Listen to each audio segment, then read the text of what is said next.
Ayun mga gawiks, isang masayang buhay sa lahat dyan, saan mang sulok ng mundo naroon kayo mga gawiks, no? So anuman katayuan ay siyempre masayang buhay lang tayo. Mahirap man o mayaman, ayan mga gawiks. So ngayon mga gawiks, yung ating ginawang wiring diagram sa manual washing machine na twin tab mga gawiks, ito na yun, no? Yan, tayo ay mag-actual ngayon ng connection dito mga gawiks. So meron na tayo ditong gamit na mga parts, no? So ito yung kapasitor ng washing at saka spin dryer. So yung motor natin mga gawiks, dito yung dalawang motor natin. So meron tayo dito mga gawiks, ito yung motor sa washing, no? Ayan, so ang motor ng washing mga gawiks, ito ay sa automatic. So ayan, so dito ay makikita natin na mayroon itong label. Kapag may label mga gawiks, makikita natin kung saan ang common. So yung common na sa baba mga gawiks, ayan. Yan, LB, light blue, red at saka yellow. Ayan yung sa capacitor mga gawiks. Ayan, so alam na natin ang connection nito mga gawiks. Itong light blue ang siyang common. Ito, yan. So ngayon, ihanda na natin itong mga gawiks. At siyempre, motor ng spin dryer. So dito, mayroon tayo ditong, yan. So nakadilinsya tayo mga gawiks. Yan, sa mga junk shop na ating napupuntahan, no? So ayan. Yan yung motor ng spin dryer. Ito yung connection doon sa kanyang basket, yung kanyang pulsator ng yung kanyang mga gawiks. Yan yung pinaka shafting sa basket. So dito mayroon din tayong kapasitor na dalawa. Yan. So ito na yung ating gagamitin mga gawiks, no. Ayan, tapos yung kanyang mga timer, wash timer at saka spin timer mga gawiks. Dito yan, may mga dilihensya tayo sa mga junk shop mga gawiks. So ito na yung kumpleto nating gamit mga gawiks, no. Yan. So ito yung sa wash, ito ay 3 wire. So yung dalawang mahaba mga gawiks, ito yung sa kapasitor niya, no. Yan, ito sa wash kahit baliktaran ito, walang problema. Ito yung spin. Yan. Itong spin mga gawiks, subukan natin yung saan dito yung kanyang counterclockwise, ay hindi counter kundi clockwise lang mga gawiks. Kung saan dito yung tamang ikot. So, iyan ay asimbulin na natin ngayon, no, actual natin na i-connect. Paanda rin natin tong dalawang motor na to mga gawiks. Yan, bago natin isalpak dito sa ating binubuo na washing, ayan. Kabaklas yan mga gawiks. Dahil buuin natin yan, ayusin natin. So, yan mga gawiks, umpisa na natin, no. Itong una ay yung motor ng wash motor. So, ito yun mga gawiks. Ayan yung wash motor natin. Yan. Tapos yung kanyang kapasitor mga gawiks, gano'n natin mga gawiks, no. Yan, ito yung kapasitor niya sa washing. So yung motor ng wash tapos kapasitor, ito. Yan, buuin na natin, no. So i-connect natin yung kapasitor dito sa kapasitor din ng washing. Itong dalawa, yellow at saka red, ito ay baliktaran lang kahit ano. So yan yung ating connection mga gawiks dito. Ayan. So i-connect natin to. Yan, dalawa na yan. Para yan ay mabuo natin. So yan na yung connection natin sa motor at saka sa kapasitor. So itong isa mga gawiks, ito yung common. So ito yung nakakonek dito sa plug. So ayan yung plug natin, line 1. So i-connect natin dito mga gawiks. So ito yung ating linya na isasaksak. So i-connect natin to. Yan, ito. So ito ay may isa pang common doon sa spin motor, ito mga gawiks. So yun lang silang dalawang magkakakonek, no. Itong nasa baba, no. Ayan yung line 1 sa baba, yung motor. Ayan. So ito yung common. Tapos yung kapasitor sa motor, okay na to mga gawiks. Kuha naman tayo ng wash timer. Ayan yung wash timer natin mga gawiks. Ayan. Ito yung ating wash timer, no. So yan. So ito yung common sa wash timer, yung maiksi. Tapos itong dalawang yellow at saka red, yan yung sa mga gawiks dito sa kanyang kapasitor. So ito ay baliktaran lang din. So yan ay atin ang i-connect, no.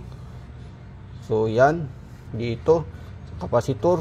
So buo na yung ating connection dito sa ating washing mga gawiks, no. So yan. So ayan na yung kanyang connection dito.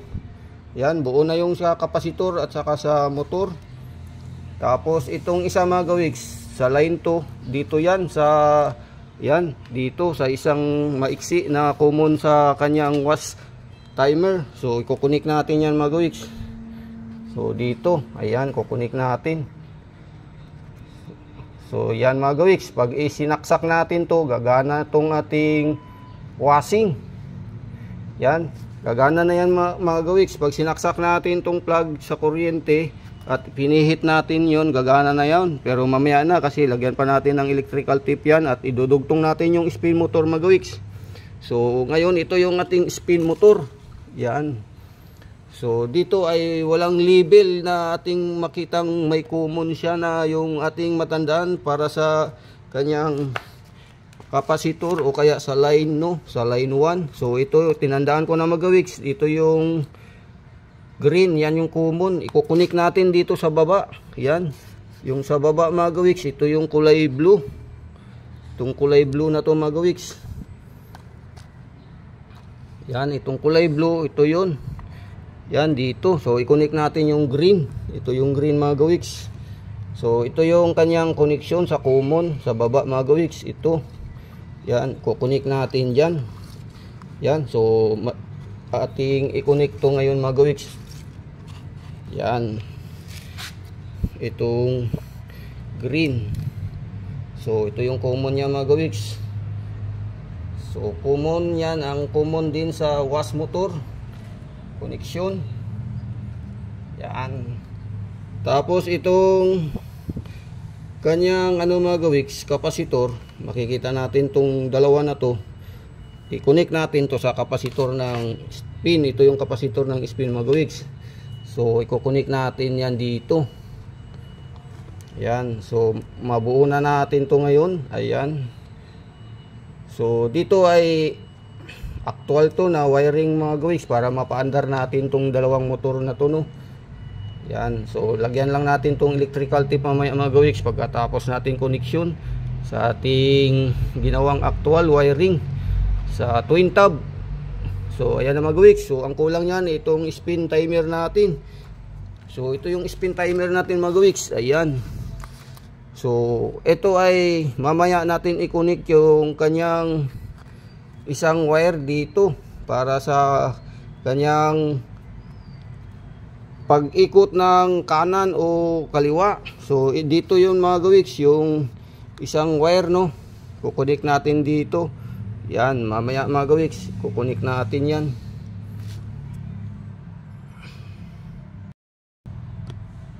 So yan mga gawiks, kumuha tayo ng isang wire, no, para madugtungan natin yung isang wire dito sa line 2 sa taas para koneksyon natin dito sa spin timer, no, sa maiksi dahil matatakpan yung ating wiring. So yan mga gawiks. So ito ay ganito lang mga gawiks, no, para tayo ay yan hindi magkabuhol-buhol, maiksi yung wire na iba mga gawiks. So yan. So ikukunik lang natin to dito mga gawiks sa spin timer dito sa isa, dahil sa ito nga ay ito switch lang to mga gawiks. At siyempre yan ay ating i-connect dito sa isa. Yan. Yan ay switch lang, no. Pag ino natin yan, gagana yan mga gawiks. So yan. So ngayon, ang isa na to mga gawiks ay hindi pa natin ma-connect ng permanente dito sa kanyang kapasitor dahil titingnan pa natin yung ikot niyan. Yan, ikukunik natin yung ganyan kung ito yung kanyang tamang ikot o kaya ito. Yan. Yan, dito. Dito. So yan ay ating lagyan ng electrical tape mga gawiks, yung ating connection para yan ay safety. So magputo lang ako dito mga gawiks ng electrical tape, no, para yan ay mabilis nating pagana. So ito yung common sa dalawa. Yang common to ng motor mga gawiks sa dalawang motor, no. Yan. Ay.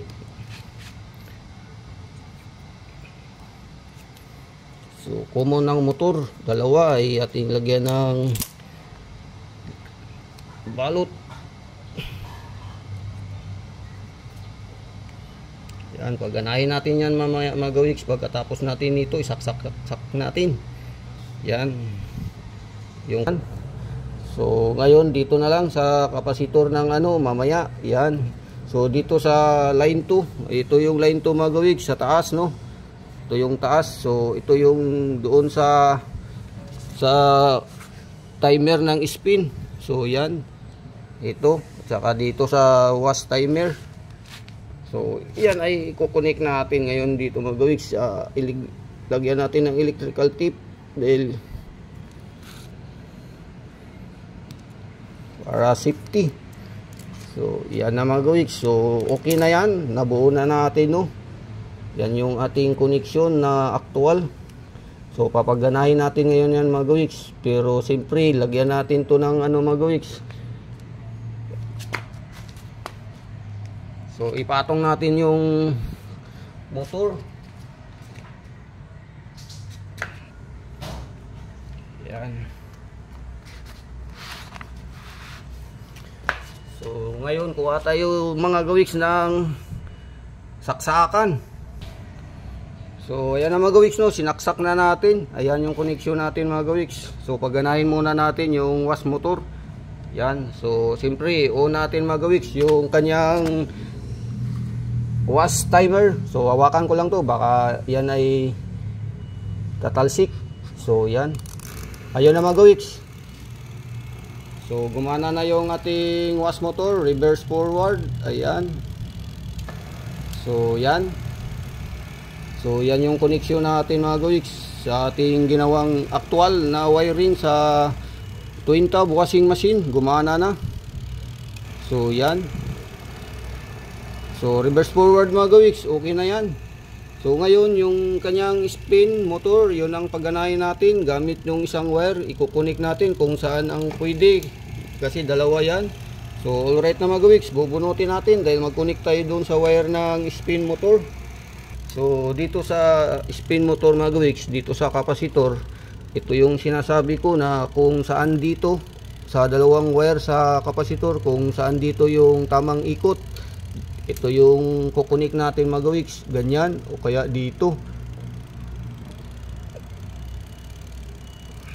So yan mga gawiks, tinapos ko lang yung wash timer. So ngayon i-testing natin tong kanyang spin motor. So dito mga gawiks, ayan. So may dalawang line to. Yan, ito yung live, yan. So tingnan natin yung ikot kung saan ang pakanan. So dito ba? Yan. So dito, no, i-on natin yung kanyang yung spin timer mga gawiks para gumana ito. I-on natin to. Yan, tapos ano natin to, i-connect mga gawiks kung gagana. Ayun mga gawiks. Yun, gumana. Pakanan. Parang tingnan natin mga gawiks kung pakanan yan. So lagyan tip mga gawiks, no. Wait lang. So yan mga gawiks, tingnan natin kung tamang ikot dito. Ayan, dito sa isang wire ng kapasitor sa spin. So yan, ayun mga gawiks. So yan na nga, tama itong nakunik natin mga gawiks. Yan. Ayun, tama. Dito tayo mag-connect mga gawiks, diyan. So dito sa kabila, testing natin kung iikot o hindi. Ito ay counterclockwise. Ayun, hindi pwede mga gawiks. Wala. So tama tong isa mga gawiks, no. Yan, ikot natin ulit mga gawiks.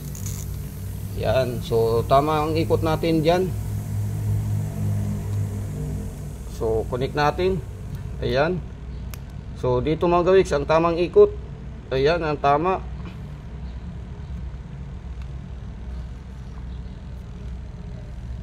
Yan ang tama mga gawiks. Ito. Yung blue ay hindi. So alright na mga gawiks, tayo ay nakagawa ng actual na pag-wiring diagram sa twin tub washing machine. Ayan, so bye bye Yahoo. Masayang buhay lang sa lahat dyan.